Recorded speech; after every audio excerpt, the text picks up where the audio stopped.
Hello and welcome to Black History Month Conversation with Rochdale Alexis.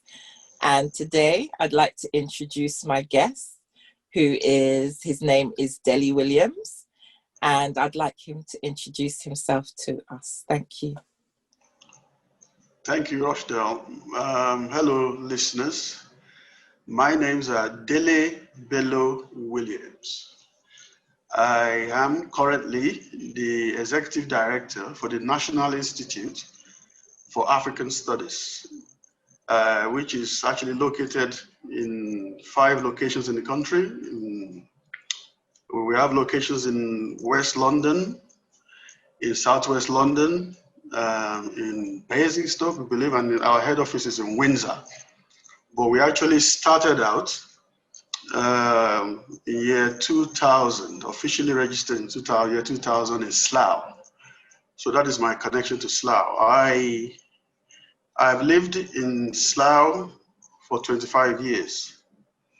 My family, my wife and kids, I have 2 kids. My daughter, Kenya Williams, is currently studying philosophy at Cambridge University. And my son is studying English at Queen Mary. But they both were born in Slough and bred and raised in Slough. My life in Slough, I'd like to focus on that for a start, has always been since 1995 when I was 1996 when I was 23, I believe it was. I've been a community activist in Slough. And the way and also a community organizer. And the way I define that is, actually, I really go back a bit. I was born in Nigeria 47 years ago, in the Midwestern Nigeria, which is called, is in a little town called Ilorin, in Kwara State, which is like a melting pot in Nigeria between the North Muslims and the South Christians. So I grew up in a culture that sort of celebrated traditional religion, Islam and Christianity equally. And so I moved into England in 1995 to pursue a degree in law. And I ended up in Slough because my university had a campus in Slough. And while I was living in Slough, I used to be very bored. And I would walk around and speak to other young people and say, what the heck is, oh, sorry, forgive my language. What is going on in Slough? What is there to do for people like myself? That this is so, it was frightening. Because I stayed in London when I came from Nigeria, I stayed in London for about 5-6 weeks. It was vibrant. Then I went to Slough and it was just quiet. I was tempted to run back to London. And eventually I said to myself, you know what, instead of running back to London, I'm going to do something about it. And I went to the council and then found out what is going on officially with other communities.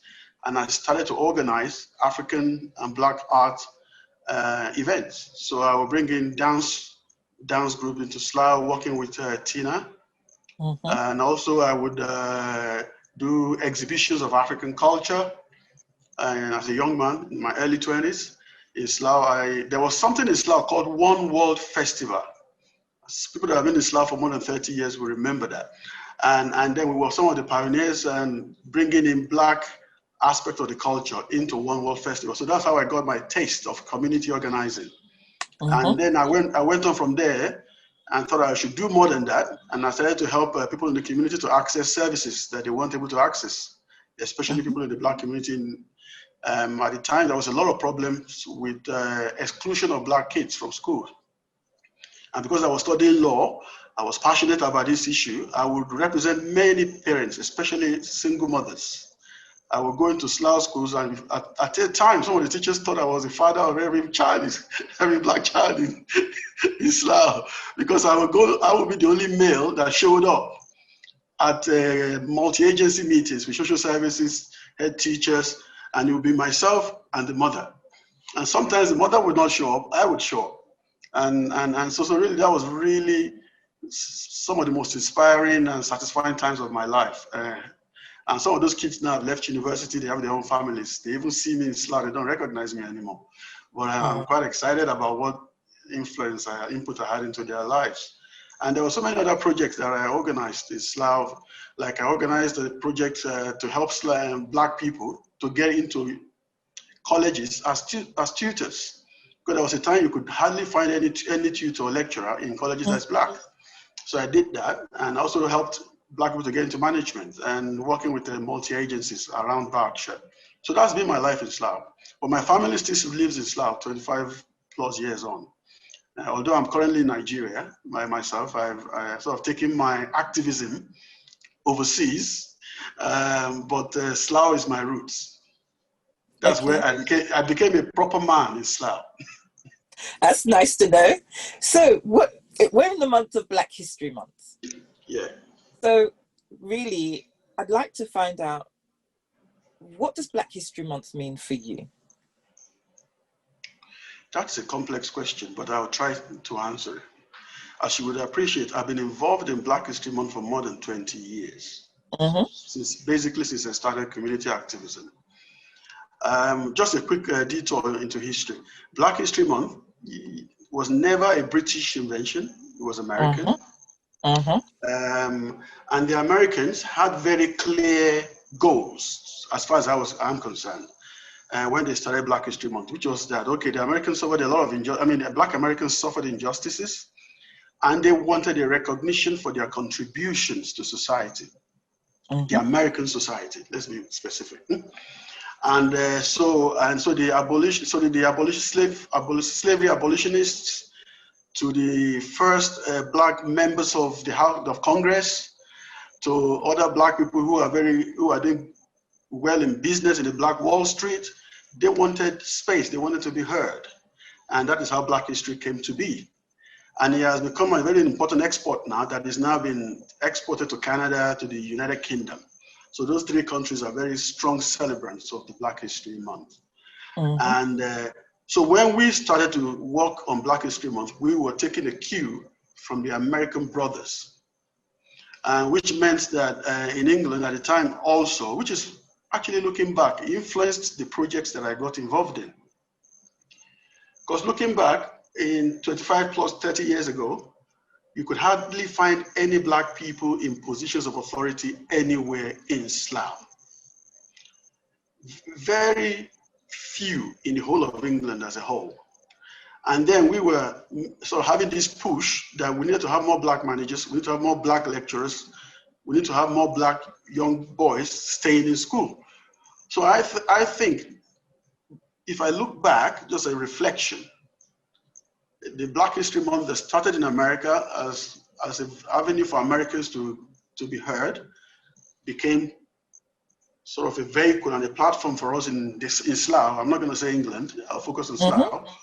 Became an avenue for us in Slough, as far away from America as we were, became a platform for us to say, okay, you know what, we need black people's presence to be recognized in Slough.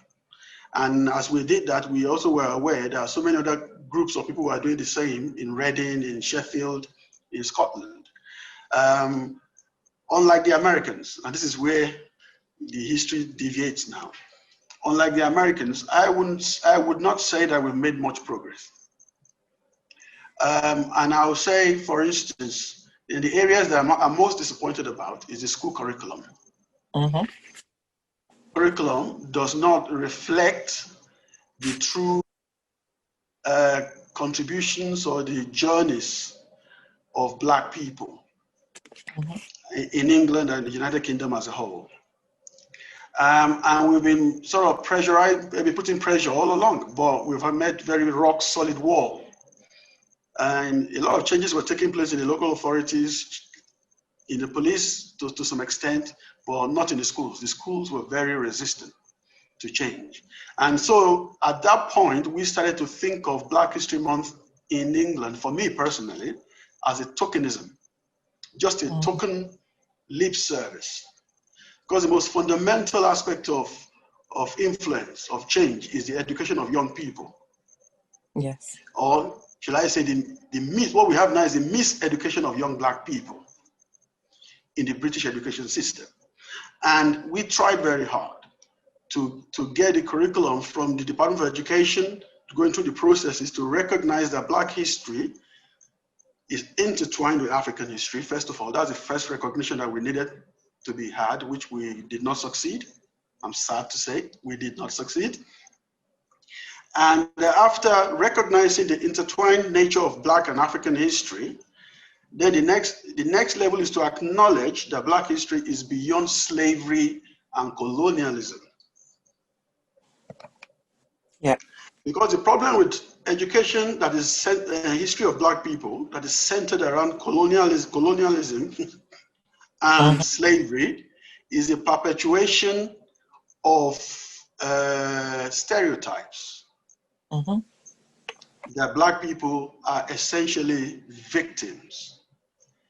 Unfortunately, what we know, I'm an African born, it's not just by reading books.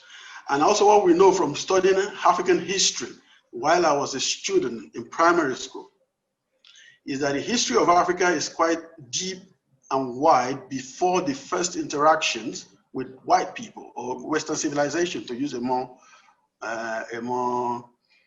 genteel term, Western civilization. So the history of Africa and the history of Black people is quite, it's an enviable history. I mean, Black people have the oldest civilization in the whole world.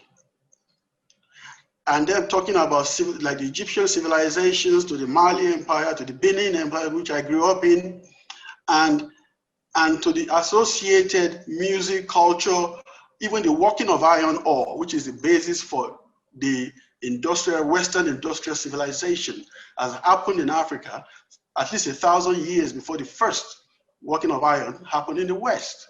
And for some reasons, we abandoned that as Africans because of what I would call the pandemic of slavery.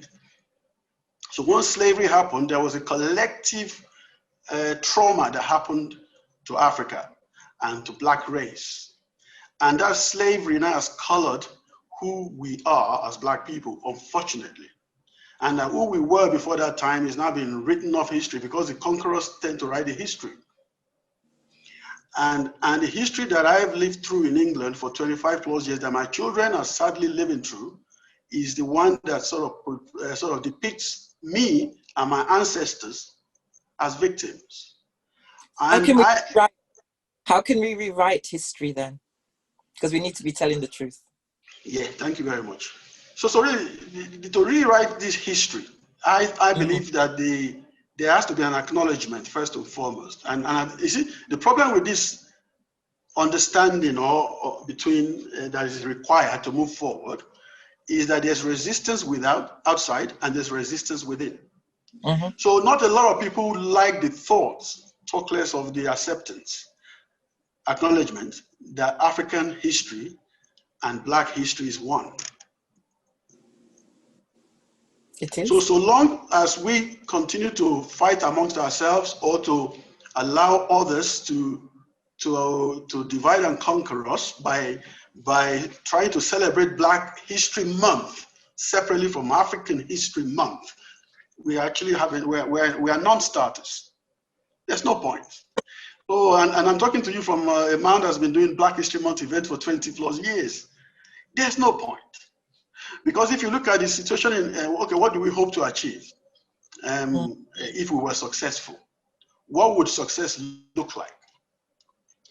You know, the level of fear and the level of self-doubt amongst young African and Caribbean people, let me use that term now, for England and the United Kingdom, because African Caribbean will be our equivalent of African Americans, is underestimated. So the reason our young people are not as successful comparatively to other young people of other communities goes deep. And it goes deep down to an identity of sort of identity crisis. Okay? And as long as you have that dichotomy that I'm an African or I'm a Black or I'm a Caribbean and we're not one, it is so difficult to have a unified perspective from the home front. So if you have to agree with me, for when I say home front, I'm not talking about individual family, I'm talking about Black communities. Yes. Communities, right? So if Black communities can have a unified understanding of what it means to be Black, rather than I have a little bit of Spanish, I have a little bit of Japanese, I have a little bit of this and that, or I don't want to be associated with Africa, then we cannot come up with a unified position. Okay, this is what it means to be Black or an African, and this is what our objectives are as individual families and as a people. And unfortunately, because we're not able to do that, because of this identity crisis, until we figure out a way to resolve it, then we cannot really move forward. Anything else we do will be like applying plaster to a wound. It's not a solution. So I'm sorry to be pessimistic, I really am. But this is coming from 20 years of experience, so I really have no time to joke around anymore. You know, okay. I have no time to joke around because I have my daughter is now 20, going on 21. My son is 19. I really want a great future for them in the United Kingdom because they're not likely to come back to Africa like I am. So that means for United Kingdom or England to be home, then there has to be some changes, and those changes have to be led. I mean, people like us have tried. We have to hand over to people like them now. The problem is that without a united front, without a unity of purpose and a clear agenda and a clarity of identity, what are we going to hand over to them? And so as I sit in Africa, and I'm quite happy, right? I do not have to explain myself all the time. Oh, where are you from? I am from XYZ. Oh, what's that accent? I don't have to explain that anymore. You know, like I'm judged here by what I can contribute to the Commonwealth. In England, Black people have to beg to contribute. And unfortunately for me, my children are still experiencing what I experienced. So if we can have this unity of purpose, we can solve this identity crisis. My kids perhaps might be able to walk around and not having to explain who they are, but just be accepted for what they can contribute, right? My kids might not have to, the young people that are coming up in the education system might not be ashamed every time it's time to talk about Black history because they're about to be dehumanized again because the whole of their history is about slavery and colonialism, domination by another group, and struggle for emancipation that's never ending. So we have to change the narrative. We have to change it. We have to do something. So what is it that we can do? So what's going to be your legacy then? That's a good one. Of course, we have to change the narrative. I would suggest that, we have to change the narrative. But beyond changing the narrative, really, we have to reorientate ourselves and our people. And I think the narrative will follow suit. You know, at the moment, we seem to be, we've been so disempowered that we rely on another to organize Black History Month for us, to create a forum for us to determine who we are, how we are. So the decay is quite deep. Sorry to say, to be pessimistic, Rochdale. It's a deep decay. So Black History Month is not going to fix it. In fact, no. I think we should abolish Black History Month for some time and go back to the drawing board on who are we as a Black people, resolve the identity issue, come up with a common agenda, right? And then come back to celebrate a different history month, whatever we're going to call it. Don't forget, like I said in the beginning, we borrowed as British Blacks. We borrowed the Black History Month from the Americans. Yeah. Yes, their narrative is slightly different, and ours is slightly different too. And so really, I think we need to go back to the drawing board, but it may not be realistic to do that. Okay, I accept that. But I just hope that young people listening to me, we find out that we just don't need people to do, we need people to think. We need a think tank of young Black people to come up with a new way to resolve the challenge that people like myself and you and people before us have not been able to resolve. Is African history the same as Black history? Can we find a common agenda for the Black cause in an interracial, multi-ethnic society? And then how do we push that forward? So there's a thinking that needs to be done. And I really hope we can pass that over to the young people that are listening to me to think, to have a debate, to come up with an alternative to Black History Month. Because Black History Month to me is a tokenism that is being imposed on us because there was nothing else that we have brought to the table. Yes. Right? So we need to bring something to the table. So that's the first thing that I think we need to do, pass this legacy to the young people, that we need thinking young people. Okay, and after that now, when it comes to changing of narratives, right? I love what the current crop of young Black people in their teenage and 20s are doing.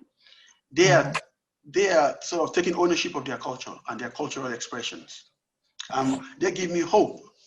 The way now that they battle against what they call culture misappropriation. And that's a big term amongst young people now. In our time, we didn't talk about misappropriation of culture. We were just happy for people to join us. Now, young people these days, we study them and we watch them, they are quite territorial about the Black culture. And to me, I think that's a positive thing. So the moment you start to appreciate what you have, who you are, and try to project it in your own narrative, like they do through their music, their art, you know, and many of them are even in education as well now. So I have hope. I do have some hope that perhaps through that avenue, the upcoming young Black people will reclaim what we have not been able to reclaim. And I think all I want to leave as my legacy is to help them to set the agenda. The agenda has to be, we need to come up with a common purpose and to resolve the identity crisis in our community. And if they can take that on board, and whichever way they want to do it, if it's through education, through business, economic development, through cultural expressions, whatever they want to do it, so long as they can resolve these two key questions, I think our communities have hope. And I think that's the only time we have a right to celebrate anything called Black History Month. So, at least there is hope. See, what I like from you, Dele, is that there is hope. And hope is, that's it. It's about hope. And there is, it will happen. You know what? It will happen because if you think back to the 1800s when we were slaves in this same territory that we call United Kingdom, where many of us call home. And I think it was in 1808, we've been slaves since 1600s, 1700s, then in 1808 it was abolished, but then people were still keeping Black slaves. Around 1838, you know, more slaves were freed, and eventually we weren't slaves anymore, but then we were still oppressed people in the early 1900s and to the mid 1900s. Then the civil rights movement came about, right? Before that, it was the abolitionists that were there, and then the civil rights came about with Martin Luther King and Malcolm X and the rest of them, you know? And then eventually we got into the 80s and 90s, it was police brutality and lack of access to work. And then we have other people in our generation, we came about, and we started to fight that. Now, we are now in the 2020s, I don't know what you call that now, right? The new issue is, you know, like cultural pride, defending of self identity, defining of identity, and equality, equality of access still, okay?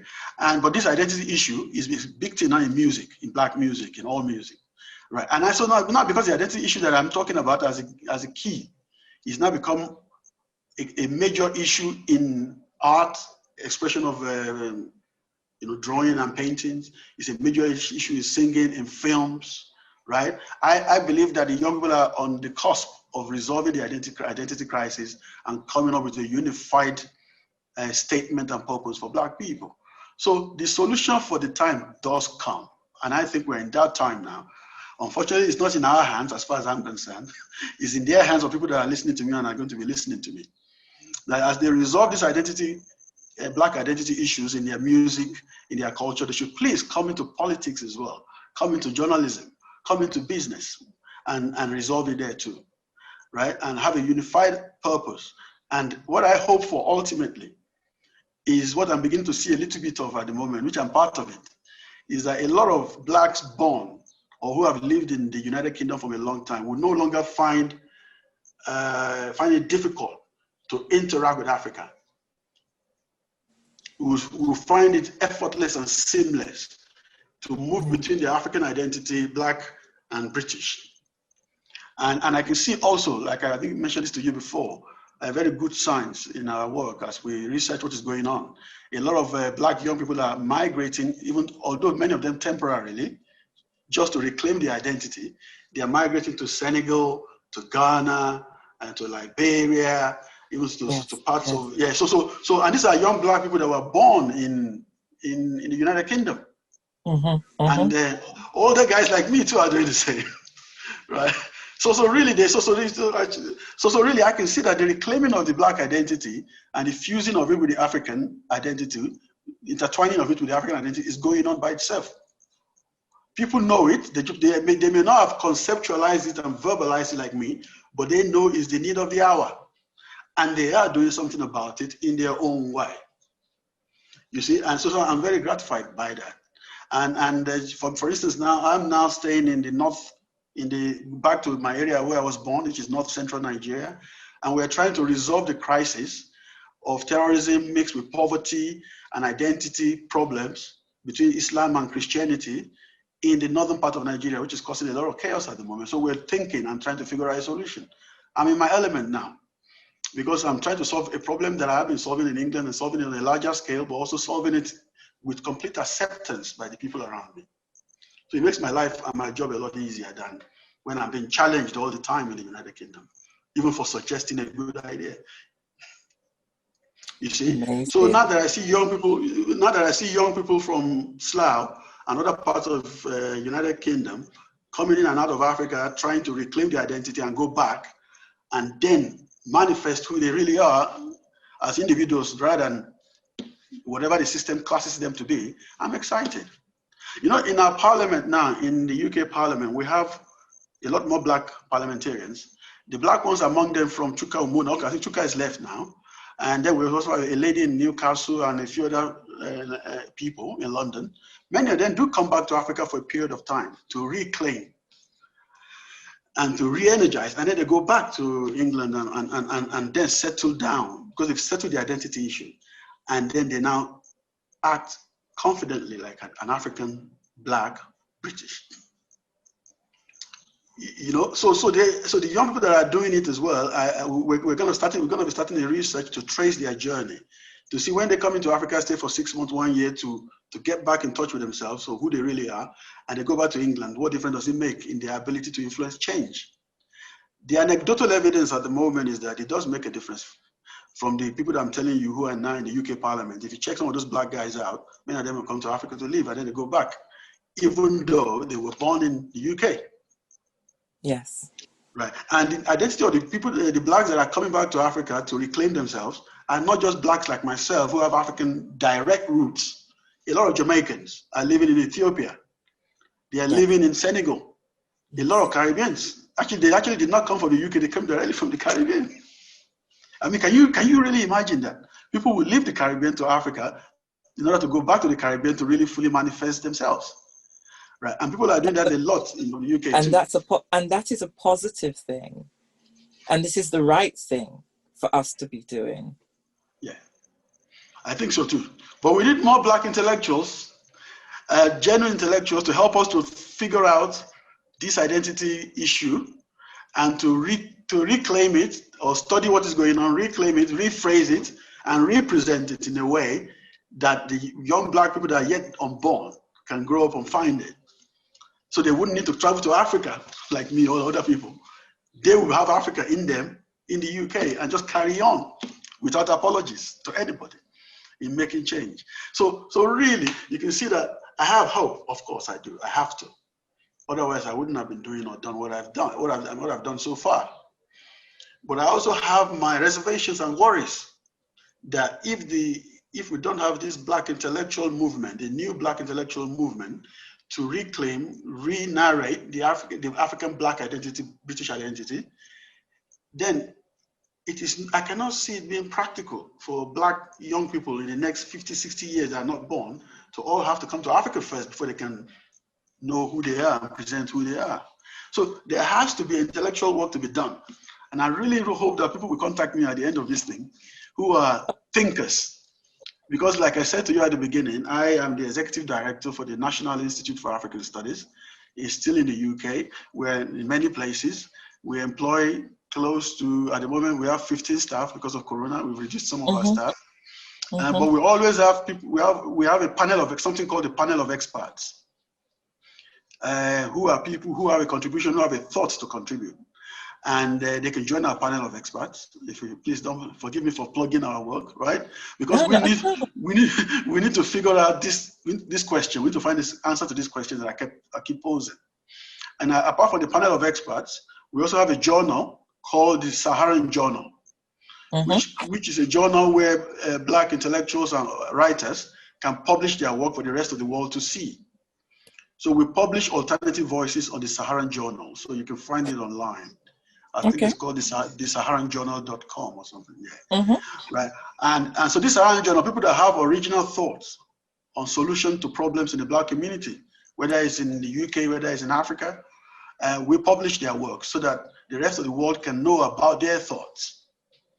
And this is a project that is really close to my heart. You know, it's also really, if anybody will have original thought that they would like to publish, even if they haven't put it together yet in the conventional academic approach or system, we can help them. We have staff that are paid to help them to put it together so that it will be accepted in our journal. And once it's accepted in our journal, we distribute it to other journals. Because the places that we've been absent is in the area of original thoughts and the area of intellectual intercourse, you know, and change. And so really, we need our young Black people to please get involved in that. And then maybe Black History Month may have meaning to my grandchildren. But at the moment, for me, their father is fast losing meaning, fast losing authenticity to me. But I have hope.